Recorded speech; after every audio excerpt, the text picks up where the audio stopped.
The Dream That Grew in Silence, Part 1. On a cold winter morning in the beautiful city of Prague, a young woman named Janet walked along the ancient cobblestone streets with hope shining in her eyes. Though the air was freezing, her heart burned with a dream that refused to fade. It wasn't just any dream.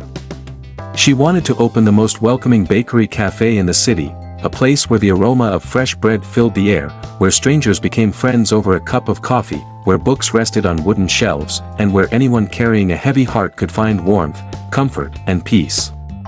Ever since she was a little girl, Janet had loved baking. She spent countless afternoons beside her grandmother, watching her gently mix flour, butter, sugar, and patience into pastries that brought smiles to people's faces. Her grandmother always said, "The secret ingredient isn't sugar. It's the love you knead into every loaf." Those words stayed with Janet throughout her life. Now she believed it was finally her turn. One bright morning she excitedly told her best friend, Sophia. "One day, I'll own the finest bakery cafe in all of Prague." Sophia smiled warmly. "I know you will." Those simple words filled Janet with excitement. Later that afternoon she told her neighbor. Then the florist near the town square. Then the man who sold freshly roasted coffee beans. Everywhere she went, she shared the same dream. "My bakery will be unlike any other. We'll serve warm cinnamon bread, rich honey cakes, buttery chocolate rolls, and a special winter pastry no one has ever tasted before." People admired her enthusiasm. Some applauded. Others smiled and said, "Janet, you're going to be incredibly successful." Every compliment made her feel as though she had already accomplished something. The more people praised her, the more she talked. Instead of perfecting recipes, she described them. Instead of saving money, she imagined decorations. Instead of searching seriously for the perfect location, she spent hours telling people how beautiful it would be. Each night she lay awake imagining long lines outside her cafe. She pictured customers taking photographs. She imagined newspapers writing about her success. She could almost hear people saying, "Janet did it." But dreams are easy to imagine. Building them is much harder. Days became weeks. Weeks quietly became months. Every morning Janet announced another exciting part of her future cafe. "I've chosen the perfect name. I know exactly how the walls will look. I've created a secret recipe that will bring people from every corner of Prague." People continued to admire her. They praised her confidence. Slowly, without realizing it, Janet became addicted to something dangerous. Not success. The feeling of appearing successful. She enjoyed being seen as someone destined for greatness. There was only one problem. She hadn't actually built anything. One quiet afternoon, Janet visited a small bookshop near the famous Charles Bridge. Its owner was an elderly gentleman named Mr. Adrian. With silver hair, kind eyes, and a calm voice filled with wisdom, he was one of the few people who had known Janet's grandmother. Janet loved visiting him. That afternoon she excitedly explained every detail of her bakery. "It'll open before winter ends. I've planned everything, the menu, the music, the decorations, even the cups we'll use." Mr. Adrian listened patiently. When she finished, he gently asked, "Have you signed the lease?" Janet hesitated. "Not yet." "Have you perfected all your recipes?" "Only some of them." "Have you saved enough money?" She quietly looked down. "I'm still working on that." Mr. Adrian smiled gently. "Then why are you already celebrating?" Janet laughed. "I'm not celebrating. I'm simply sharing my dream." Mr. Adrian slowly closed the book in his hands. Then he said words that would stay with her forever. "Be careful, Janet. Sometimes talking about a dream gives your heart the reward before your hands have earned it." His words made the room unusually quiet. Although Janet smiled politely, deep inside she disagreed. She believed he was simply being too cautious. She thanked him and left the shop. The next morning she continued doing exactly what she had always done. She told even more people about her future bakery. She revealed the street she wanted. She described her recipes. She explained her decorating ideas. She talked about her grand opening. Without realizing it, she was slowly giving pieces of her dream away to anyone willing to listen. The Dream That Grew in Silence, Part 2. Just a few streets away lived another young baker named Marco. Marco wasn't as naturally gifted as Janet, but he possessed something different. He paid close attention. Whenever people gathered at the market, they repeated Janet's exciting plans. Have you heard? Janet is creating a bakery with the most incredible cinnamon bread. She's planning a special honey cake.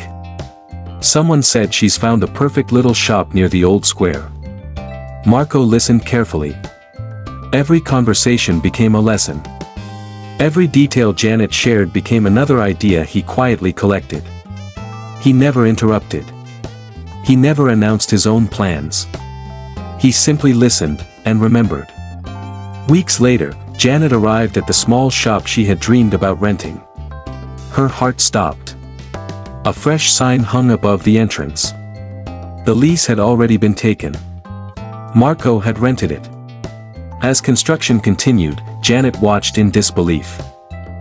The warm wooden interior she had once described now appeared inside Marco's bakery. The opening day promotion she had proudly shared became his promotion. Even one of her unique pastry ideas appeared in his display window. She stood silently across the street, unable to move. A painful knot formed in her chest. How could this happen? She whispered. Deep inside, however, she already knew the answer. She had spoken too much. And acted too little. But as painful as Marco's actions were, Janet eventually realized something even more important. Marco had not stolen her discipline. He had not stolen her work ethic. He had only copied the ideas she had freely given away. The real mistake wasn't that someone else had heard her dream. The real mistake was that she had spent far more time talking than building. She had fallen in love with the applause instead of the process. She had enjoyed looking successful before becoming successful. That evening, Janet sat quietly beside the Vltava River. Snowflakes drifted gently across the water. For the first time in many months, her imagination brought no comfort. Instead, it brought regret. She felt embarrassed. She felt exhausted. Most of all, she felt disappointed in herself. As she stared into the flowing river, she heard slow footsteps approaching. It was Mr. Adrian. Holding a small bag of books beneath his arm, he noticed the sadness on her face and quietly sat beside her. After a long silence, he spoke softly. "You look like someone whose dream has become heavier than her heart." Janet could no longer hold back her emotions. Tears rolled gently down her cheeks. "I had such a beautiful plan," she said. "Now someone else is living part of it, while I still have nothing." Mr. Adrian watched the river flow peacefully before answering. "A plan is only a candle. Work is the fire that keeps it burning." Janet lowered her head. "I thought sharing my dream would motivate me." Mr. Adrian nodded. "Sometimes it does. But sometimes praise arrives too early. When people celebrate you before you've earned it, your mind begins to believe the work is already finished." Janet listened without speaking. Then Mr. Adrian added one final lesson. "Dreams are like bread dough. If you keep opening the oven just to show everyone how it's rising, it will never become the loaf it was meant to be." Those words settled deeply inside her heart. For the first time, Janet understood. Her dream didn't need more attention. It needed protection. The following morning, she made a quiet promise to herself. No more announcements. No more explaining every idea. No more seeking approval from strangers. No more living inside imagined applause. From that day forward, whenever someone asked, "Janet, how is your bakery coming along?" she simply smiled and answered, "I'm working on it. Nothing more." At first, people were confused. Some assumed she had abandoned her dream. Others whispered, "Marco beat her. Maybe she was all talk after all." Those words hurt. But this time, Janet refused to defend herself. Instead of explaining, she worked. Before sunrise each morning, she stood in her tiny kitchen testing recipes. Some loaves burned. Some cakes collapsed. Some pastries tasted terrible. But every mistake became another lesson. She carefully filled notebooks with observations. She adjusted ingredients. She learned exactly how long each dough needed to rest. She discovered which pastries stayed soft during Prague's freezing winters. She practiced making coffee until every cup tasted rich, smooth, and comforting. While the city still slept, Janet quietly became better. While others talked, she practiced. While people judged her silence, she transformed herself into the woman her dream required her to become. The Dream That Grew in Silence, Part 3. After months of quiet work, Janet finally found another place. It wasn't on the busy street she had once dreamed about. There were no crowds passing by. No grand storefront. No elegant stone entrance. It was a small, aging building tucked away on a peaceful side street, far from the heart of Prague. The walls were faded. The wooden floor creaked with every step. The windows were dusty, and the roof needed repairs. Most people would have walked away. But Janet saw something different. She didn't see what the building was. She saw what it could become. The rent was affordable. The neighborhood was peaceful. And somehow, despite all its imperfections, the little shop felt honest. So she took it. Without making a single announcement. Without posting about it. Without asking anyone for approval. Every morning she arrived before sunrise. She scrubbed the floors herself. She painted every wall with her own hands. She repaired old furniture instead of buying expensive new pieces. She searched through second-hand markets until she found chairs with character and wooden tables that carried stories of their own. Mr. Adrian donated several old bookshelves from his bookshop. An elderly carpenter named Daniel carefully restored them. Together they built something simple, yet beautiful.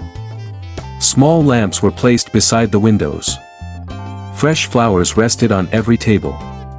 Shelves filled with books invited customers to stay a little longer. The room slowly became exactly what Janet had imagined years before. Not luxurious. Not flashy. But full of warmth. Full of peace. Full of soul. She decided to name it The Quiet Oven. Only 3 people knew everything.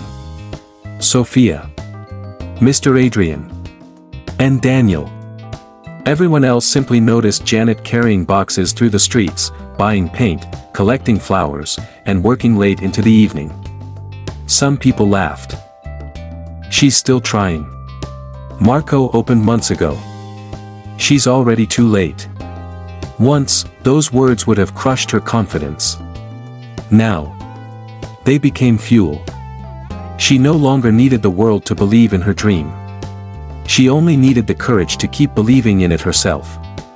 As winter deepened, Marco's bakery became one of the city's newest attractions. Bright decorations filled the windows. Large banners promised special discounts. Customers lined up during the first few weeks. People took photographs. They shared them everywhere. It looked like success. But appearances can be deceiving. The pastries looked beautiful, yet tasted ordinary.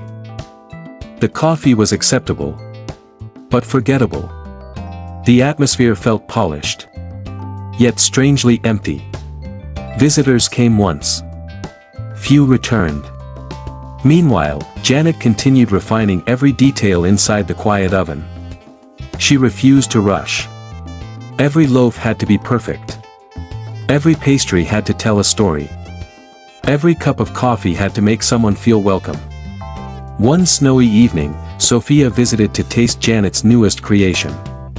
It was a delicate winter pastry filled with warm apples, cinnamon, and a touch of golden honey. Sophia took one bite. She closed her eyes. A gentle smile spread across her face. After a long silence, she whispered, "Janet. This tastes like childhood." Those words touched Janet more deeply than any applause ever had. For the first time, she knew she had created something truly special.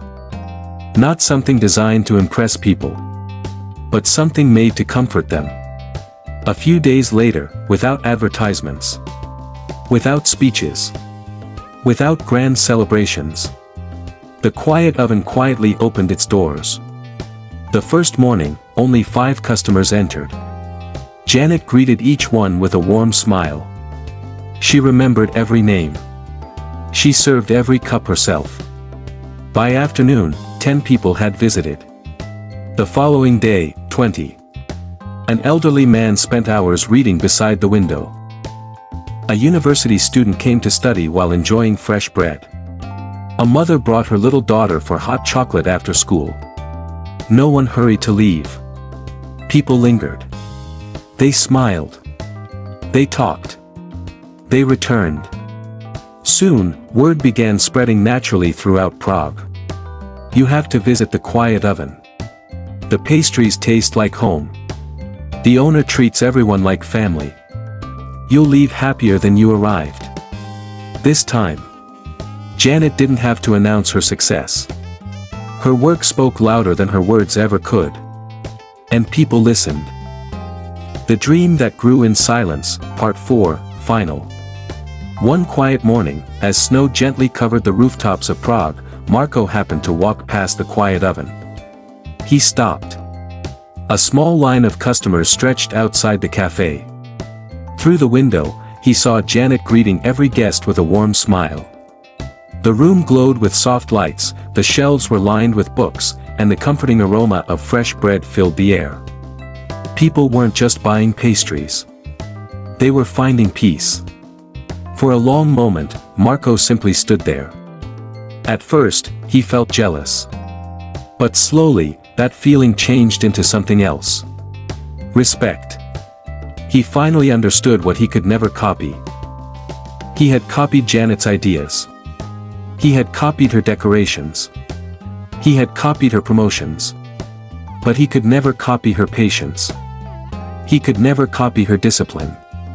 He could never copy the countless mornings she spent practicing before sunrise, or the love she poured into every loaf she baked. Ideas can be borrowed. Character cannot. Later that afternoon, Mr. Adrian visited the café. He chose his favorite seat beside the window and ordered a cup of coffee with Janet's famous winter pastry.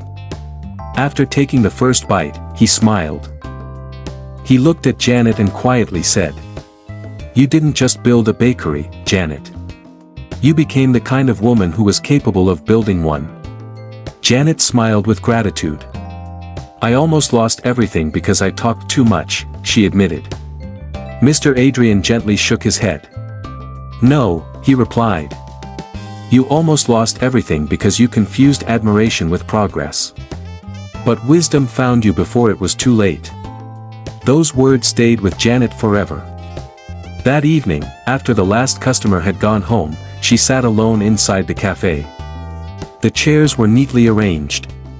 The lights cast a warm glow across the wooden floor.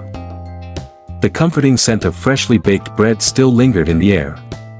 She thought about the young woman she used to be. The one who announced every dream. The one who chased compliments instead of consistency. The one who wanted people to applaud her future before she had earned it.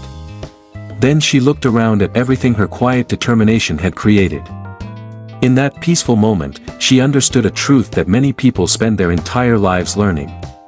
Not every dream needs an audience. Some dreams need silence. Some plans need privacy. Some goals must be protected from doubt, distraction, jealousy, and even premature praise.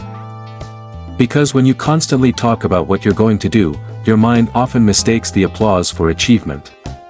And once your mind feels rewarded too early, your motivation begins to fade. Several months later, Janet was invited to speak to a group of young entrepreneurs in Prague.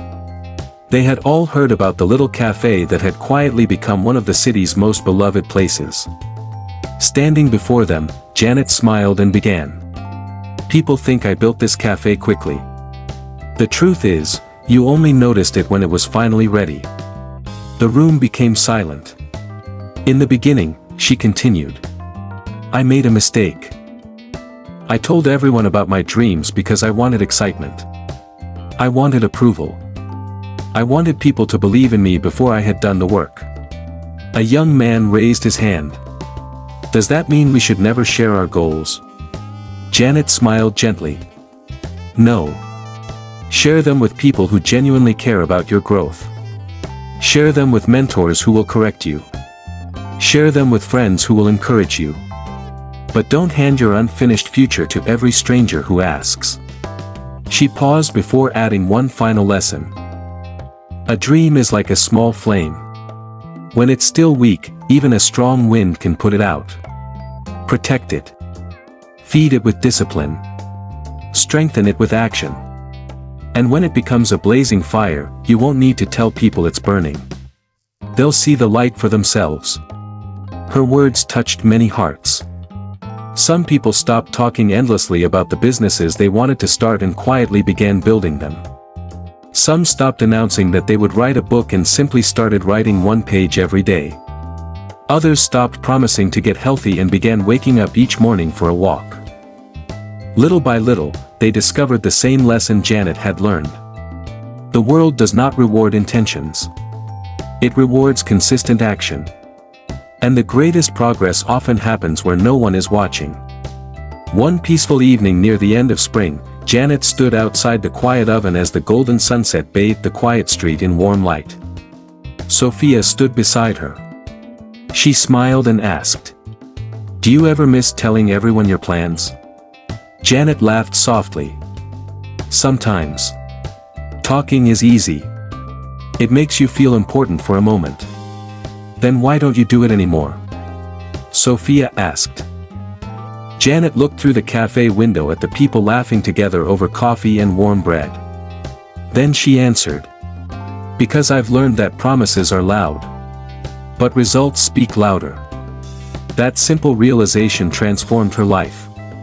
She became calmer, more focused, more disciplined, and far more peaceful.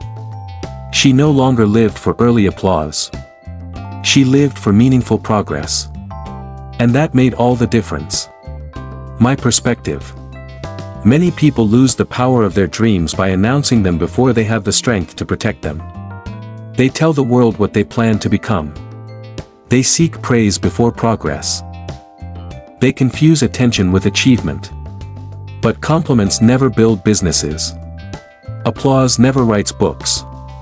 Excitement never replaces discipline. If you have a dream, protect it. Work quietly. Stay consistent. Improve every single day. Let your character grow stronger than your words. And when success finally arrives, you won't have to convince anyone. Your work will introduce you. Thank you so much for watching. If this story inspired you, don't forget to like this video, subscribe to the channel, and share it with someone who needs this reminder today. Until next time, keep believing, keep growing, and remember, the loudest success is often built in complete silence.